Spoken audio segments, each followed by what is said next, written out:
السلام عليكم ورحمة الله.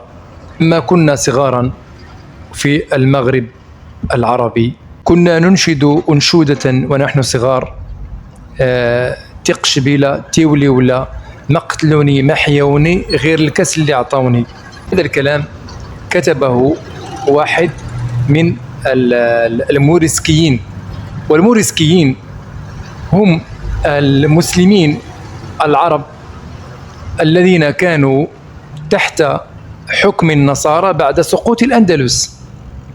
ولما حكمت الكنيسة الأندلس يعني إسبانيا الآن بعد سقوطها، لما حكمها النصارى فرضوا على المسلمين اختيارين: يا إما أن يتنصروا ويتركوا دينهم، أو أن يطردوا ويخرجوا من البلاد، أو الاختيار الثالث هو التعذيب، وما أدراك ما التعذيب، بما تحمل الكلمة من معنى. البعض منهم اختار دينه فخرج، خاف على نفسه حتى لا يقتل فخرج راجعا.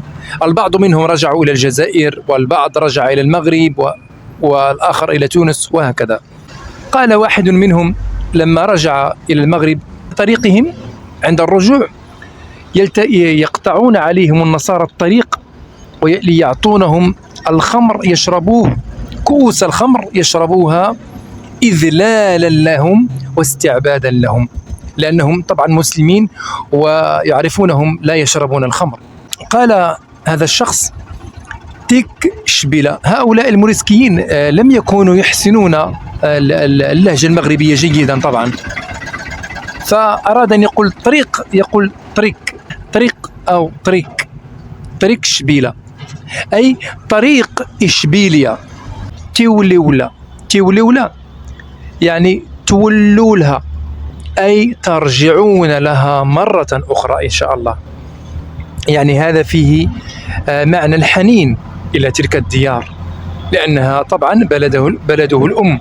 مقتلني محيوني، قال مقتلني لأن الذين بقوا هناك قد قتلوا، يعني من لم يخرج أو يتنصر يترك دينه ويكفر بالإسلام يقتل. وهذا الذي وقع لكثير منهم.